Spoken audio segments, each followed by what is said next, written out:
Good afternoon. This is the reading, The Code That Couldn't Be Broken.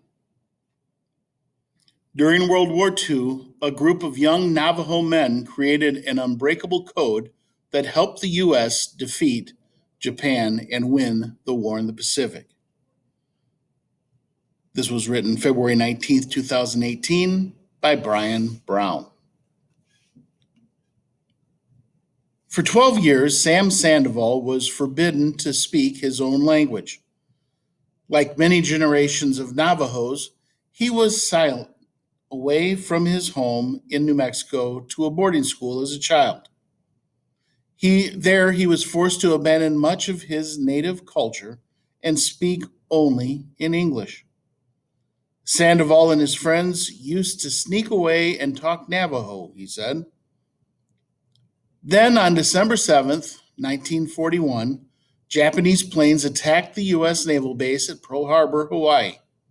The assault killed more than 2,400 Americans and plunged the U.S. into World War II from 1939 to 1945 against Japan and its allies.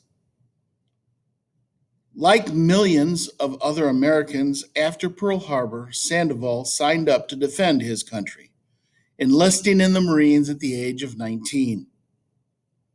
But he wouldn't be an ordinary recruit. To his surprise, the Marines chose him for an experiment to help devise and use a secret code based on the Navajo language. Sandoval would become part of a legendary group of some 400 Navajos known as the Code Talkers. Their unbroken code helped turn the tide in a key battle in the Pacific Ocean and win the war against Japan. The War in the Pacific from 1941 to 1945. The U.S. entered World War II after the Japanese attack on Pearl Harbor on December 7th. The War in the Pacific became a series of grueling battles over key islands. The Code Talkers served in some of the fiercest fighting. This map shows the area that was controlled by Japan at its greatest extent.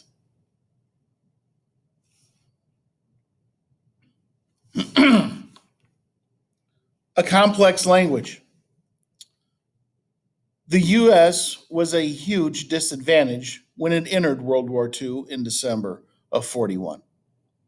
The Pearl Harbor attack had crippled the Navy's fleet in the Pacific Ocean. By the spring of 1942, the powerful Japanese military controlled much of the Pacific, threatening Australia, an American ally, and drawing ever closer to the U.S. itself. For the U.S. and its allies, winning the war in the Pacific would be a massive operation. Communication was among the biggest challenges. Relaying battle plans and controlling troop movements over thousands of miles of ocean required servicemen to talk by radio and in code so that the enemy couldn't understand. But the Japanese were highly skilled at deciphering codes. It seemed that they could anticipate the Americans' every move. In Los Angeles, California, a man named Philip Johnston thought of a solution. The son of Christian missionaries who worked with the Navajo, Johnston had grown up on the tribe's reservation, a huge 27,000 square mile area in New Mexico, Arizona, and Utah. He knew the Navajo language was very complex. Because there was no widely used written version, almost no non natives could understand it. Johnston contacted Marine offices with the idea of developing a code based on Navajo. To most Navajos, the idea would have seemed highly ironic. For years, beginning in the 1860s, the U.S. government had forced Navajo children to attend boarding schools designed to replace their native ways and language with more American ones. Even after they didn't have to, many Navajo parents sent their kids to those schools because they were better than the ones on the reservation. Devising the code. Now Navajos were being asked to use their once forbidden language to help protect the U.S. In early 1942, the Marines started a project at Camp Pendleton near San Diego, California, with 29 young men. The Navajos were given 211 common terms used in battle. For each, they devised a code word with a unique Navajo spin. For example, they called fighter planes, which were smaller and lighter than bombers, hummingbirds. On top of this, the coders expanded their word list by spelling out English words and place names with a code based on Navajo words. For example, they would replace the English letter A with the Navajo for ant, Wolachi. In total, their vocabulary would include more than 800 terms. The Navajos memorized the entire list, allowing them to be incredibly fast at transmitting messages. In field tests, they could send 4-line messages in 20 seconds. A standard coding machine took 30 minutes. Best of all, no one other than the code talkers, not even other Navajos, could understand the messages. Military officials were impressed, but would the code work on the battlefield? U.S. Marines in this picture are raising a flag during the Battle of Iwo Jima in 1945. Americans took the island from Japan in a fierce fight, and the entire operation was directed by Navajo code, an officer said. A trial by fire. They did soon find out. In July of 1942, the Japanese invaded Guadalcanal in the Solomon Islands, giving them an air base even closer to Australia. Alarmed, U.S. military officials organized a hurried invasion of the island. On August 7th, the first wave of Marines stormed the beach in what would be a 6-month ordeal. In November, the code talkers joined them. The fighting was brutal. Marines trudged through thick jungle, facing death at every step. Because of the jungle tree line, U.S. planes could not see where to bomb Japanese positions or drop supplies.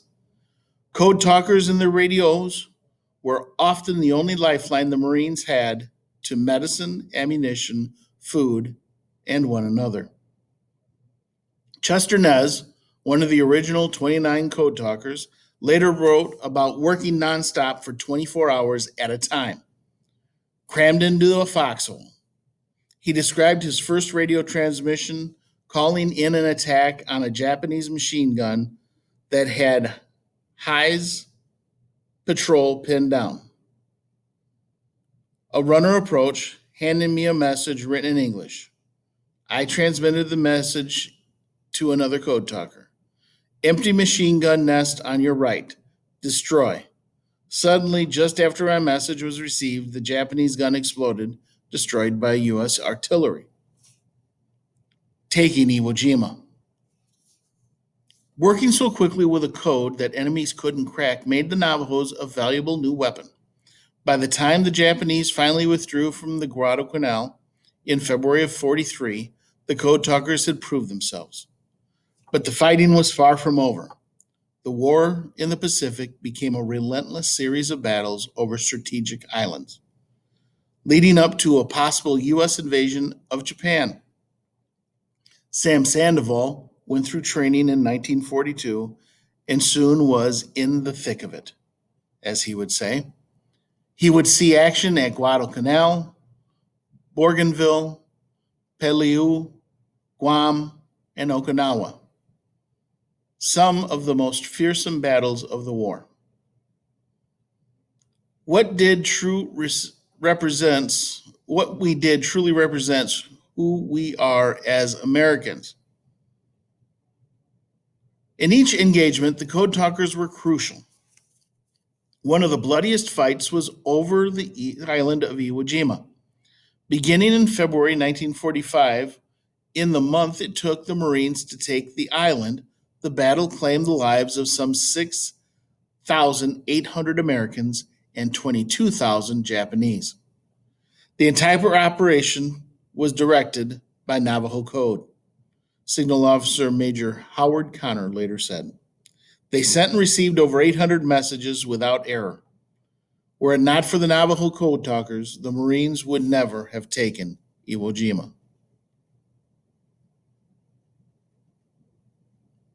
After the war, Navajos returned to poor reservations like this one in Arizona, shown in 1948. The war dragged on until August of 45, when the U.S. dropped two atomic bombs on the Japanese cities Hiroshima and Nagasaki. The U.S. and its allies had already prevailed in Europe after Germany's surrender that May. Sandoval still remembers the great message he ever decoded on August 14th. The Imperial forces of Japan have surrendered. Soon, the code talkers would begin coming home, but not to post war economic boon that the rest of the U.S. enjoyed. Instead, the Navajos headed back to their reservations where jobs and opportunity were scarce. To make matters worse, the code talkers couldn't even reveal what they had done. The U.S. government had declared their operation top secret. The Navajo Code wasn't declassified until 1968. This is a picture of the code talkers reuniting at a Navajo fair in Window Rock, Arizona in 2007. Celebrating the code talkers. More than 75 years after their first mission in 1942, the Navajos are recognized as national heroes. In a White House ceremony held by President Trump to honor them last November, 90-year-old code talker Peter McDonald said that their act of patriotism crossed all boundaries of language and culture. What we did, he said, truly represents who we are as Americans. Sandoval is so proud of his service to his country, of being Navajo, and of his unique part in using a military code that was never cracked by the enemy. Many have tried throughout the world to break that code, he says. No one can. In devising their code, the Navajos use descriptive phrases in their own language as substitutes for common battle terms and other words in English. For example, the code for artillery was Biado Solani, Navajo for my big guns, many big guns. Here are some other examples. Military term, fighter plane. Navajo code word, hummingbird. Pronunciation of the Navajo word, dahetihi. Battleship, whale, lotso. Submarine, iron fish, beshlo. Bomb, eggs, aishi. Grenade, potatoes, nimasi. This is the Upfront for Code Talkers article.